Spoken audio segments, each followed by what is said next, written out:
there was yet another piece from Kotaku where they kind of flubbed the message they were going for. And this week it dealt with the topic of sustainability in the game industry. And for today, I want to talk a little bit more about that and why this is a lot more serious, especially for a lot of developers coming into the industry and trying to thrive in the independent space.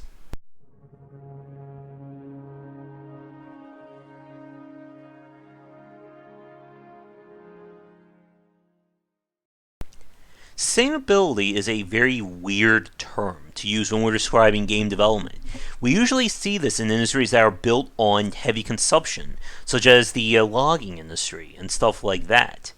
But sustainability is kind of like this grim specter that hangs over a lot of heads of people in the independent or in the game development space, not just in the indie side, but AAA as well. Now, when it comes to getting into this industry, everybody has that dream idea. I have that dream game that I want to make, and I'm sure every one of you watching this has that as well. That game that you will move heaven and earth to make, whether it takes you 2 years, 10 years, it doesn't matter. And that drive and passion has been the motivation for many titles to be made, especially from independent developers over this past decade. And that's all well and good, but there's just one very big question.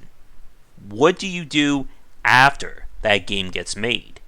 And it sounds like a very simple question to answer, but it is a very serious one. And in my opinion, this is something that really separates enthusiasts and kind of the hobbyist side of things from people who are serious about game development. Not just game design, but actually having a studio and making games for a living. And the problem when it comes to sustainability in game development is that, like we just said, many developers have that dream game or they have that breakout hit. Whether it is everything from Slay the Spire, Motion Twins' Dead Cells over there, Five Nights at Freddy's, Stardew Valley, Undertale. There are plenty of independent games that had a massive success. But as I always say, whenever I see a developer kind of either come out of nowhere or finally get that one breakout hit, I always look to what they do after that, in terms of whether or not they're going to continue making games for a living. And this is this is a very tough thing to talk about.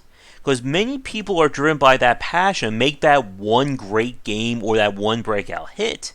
But continuing to live or continue to thrive in the game industry is another matter entirely.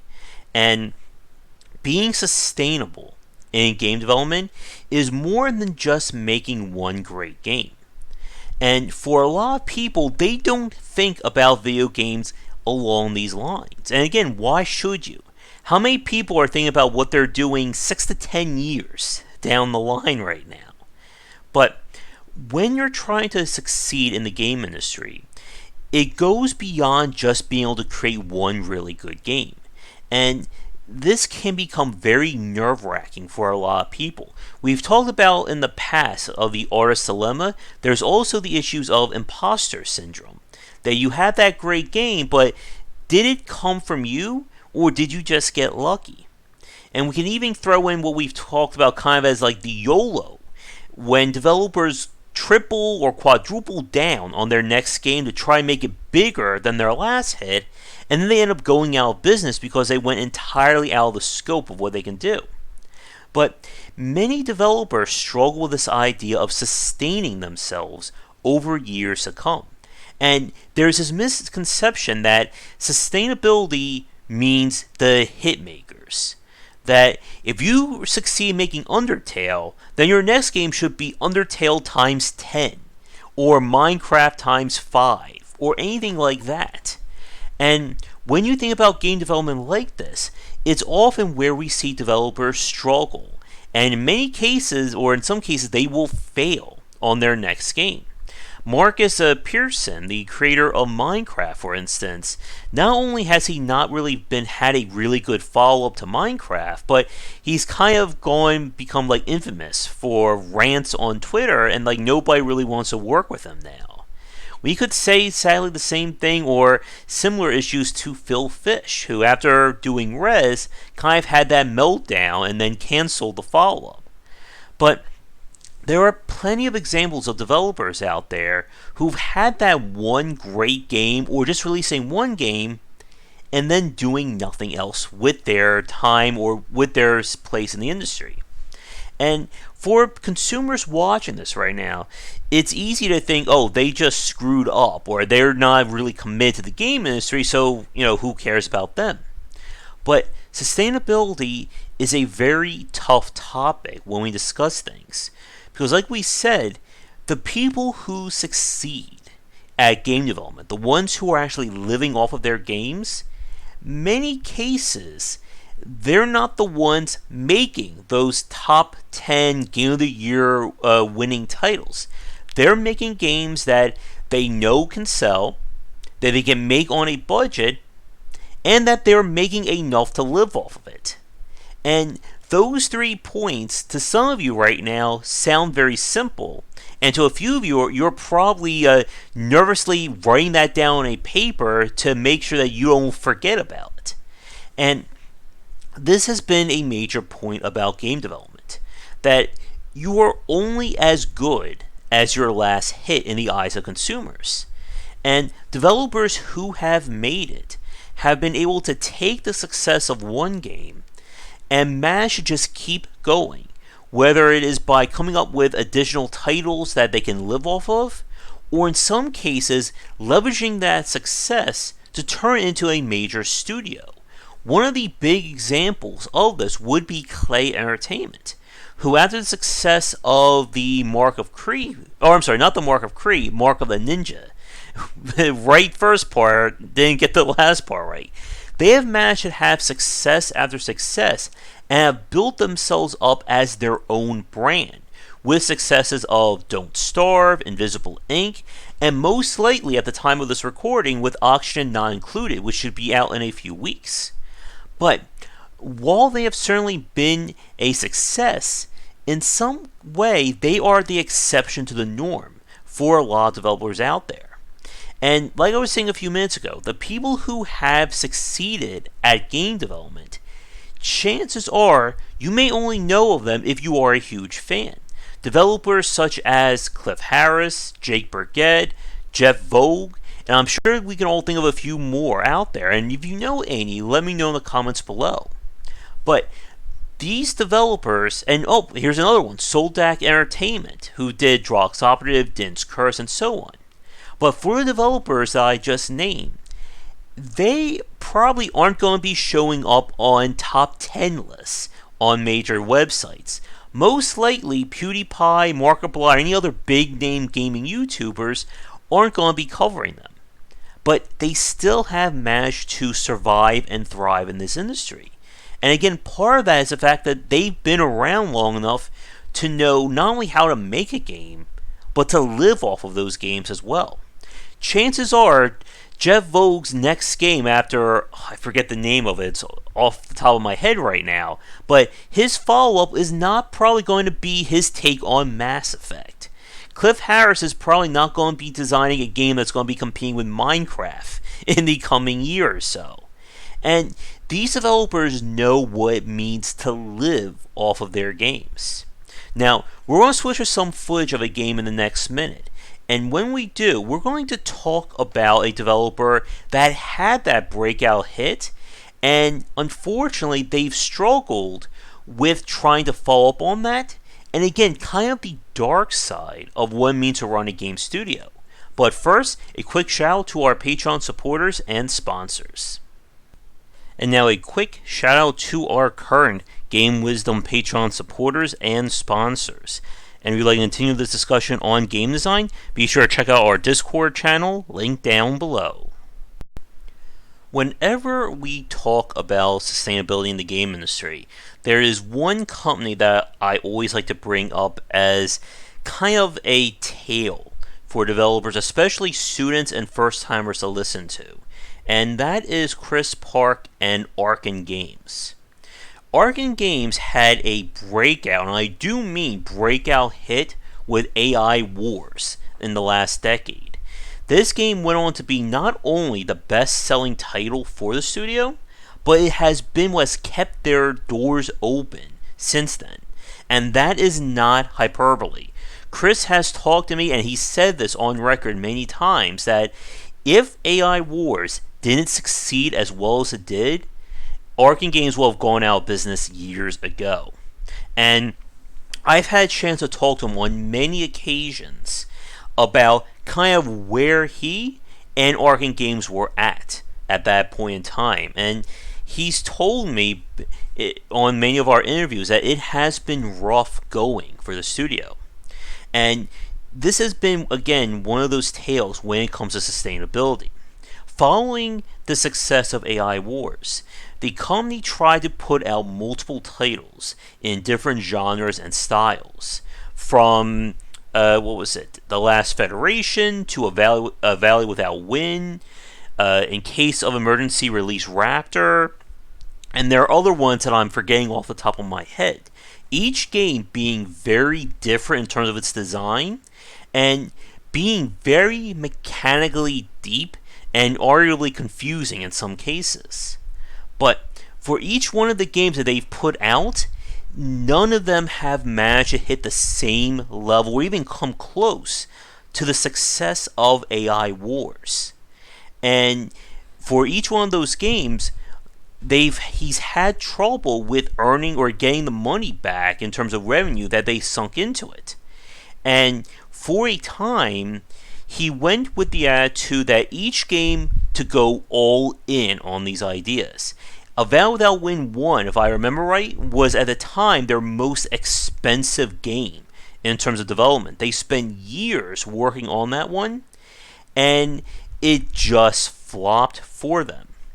And following that and A Valley Without Wind 2, Chris changed the development mindset of the studio to focus on trying to get the core gameplay loop as secure as possible, making a game around that, and then gauging the market for that interest, instead of spending 2 to 3 years on a single game idea. And it did help the studio. But they were still running into issues, so he decided a few years ago to do the Kickstarter for AI Wars 2. The first one failed. The second one was rescoped to be smaller and get what they wanted done out of it, and it succeeded. And the point of all this is that this is a studio that's been in, or has been running for at least a decade now. And they had trouble when it came to keep going as a company. And there is a lot to unpack with this discussion, much more than we can talk about in a single video here. But if you followed Arkham Games as a company over this decade, you can see with each one of their games trying to experiment and do something different. And sometimes that can work out well for you, but they've always had, I think, this problem with reaching a new audience. Like I said, their games are mechanically deep, but they're not that good for the first time experience, in my opinion. Something like AI Wars 2 here that you're watching footage of is a good example of this. To people who have played this game, you probably know exactly what's going on, what I should be doing. For the people who haven't, there's a good chance you have no idea what's going on. And like I said in the last part, being sustainable when it comes to game development requires a lot of different knowledges and understandings. In the last part, I mentioned, of course, Soldak Entertainment, who have made some of the most mechanically deep ARPGs you will ever see. They put games like Diablo and Grim Dawn to shame in terms of the depth and the layers of them. But his games once again suffer when it comes to playability. And while he certainly has a market and an audience, I don't think they're going to be competing with Diablo or even with Crane Entertainment and Grim Dawn in terms of having a fan base. And again, this is a tough discussion to have for a lot of developers. How do you grow in the game industry? Some of you right now will probably comment below saying, Just make a really great game, and then everything else falls into place. But as we've talked about, having a great game is just part of the equation. You have to understand marketing. And for our topic today, you also have to think to the future. Because here's the question for everybody watching this right now. I said at the start of this video that every one of you watching this probably has that dream game, that one game you want to make. But how many of you know what you want to do after that dream game? That is the tougher question to answer. And again, we've seen, sadly, many developers over this decade and last that have had that one amazing game, and then they just can't follow it up. Either they don't release anything because they don't have any more ideas, or their follow-ups are just lackluster. And there's a lot to unpack with that. One of my favorite developers, Emmett McMillan, who of course has done Super Meat Boy, The Binding of Isaac, and a few other games, he's managed to keep that momentum going. But we talked again about, on our podcast with him, about the stress of game development. That idea that suddenly you are having to live off of the games that you make. And that is a far different story than just making games as a hobbyist, or again, working on your one dream game. I spoke with Jake Burgett about this as well from Grey Alien, that it is a different story when you are making that one game that you're hoping to succeed versus you are now banking your livelihood, your family's livelihood, and your house and everything on your own video games. And you have to think about game development differently at that point. That, yes, you may have this crazy experimental idea that nobody else has done before, but do you want to bank 2 to 3 years of development and your money on that game? And what happens when it doesn't succeed? This is why for a lot of developers, what they've been doing is when they have something experimental or different, they're going to make it small. They're going to try and get a playable prototype or just make something that is on the short side that they know they're not going to have to spend years of their life making. If that idea does well, then guess what? You have a good foundation for your next game where you can go bigger on that. But to wrap things up for our video for today, the days in which you could just make one amazing game and just put every focus on that and don't care about anything else has kind of passed. You cannot think about game development and succeed in this industry by just focusing on one game. And it's tough to think about things like that. As we said in our previous video about the artist dilemma, many people who get in the game industry are just focusing on the artistic side. They're not thinking about turning their baby into a commercialized multi-game series. And it's rough, and it's tough for a lot of people to think about things like that. What comes next after you just put your heart and soul into a video game? And unfortunately, in my opinion, this is what separates the people who are just hobbyists or just one-timers versus those who've managed to succeed. Again, a lot of people joke about Nintendo and how they keep working in their established franchises and genres. But it takes a lot, whether you are an independent studio or a AAA company, to be around for decades. This is again why we talk about companies like Nintendo, Blizzard, and Valve with such reverence. That they've managed to keep going, where a lot of the other developers around that time haven't, or they had to shift and do something else differently. But with that said, thanks for watching, I guess, this depressing midweek video. I hope you enjoyed it. If you have any topics you'd like me to cover in the future, let me know in the comments below. But come back for daily discussions on game design here and on Game Wisdom, where we examine the art and science of games. Until next time, have a great night. If you're looking for a book on design, my first title, 20 Essential Games to Study, is out now. It is available where most books are sold, and it comes in paper, hardcover or digital copies. This is the perfect book for anyone interested in learning about game design, whether you are a student, enthusiast, or just a fan. Thanks for watching the video. If you enjoyed things, be sure to do all the liking and subscribing that the kids are doing these days. Check out our Discord channel link down below where we hang out and chat game design, and come back later tonight for our regular streamings. But that's it, and tune in for more great content here and on Game Wisdom, where we examine the art and science of games.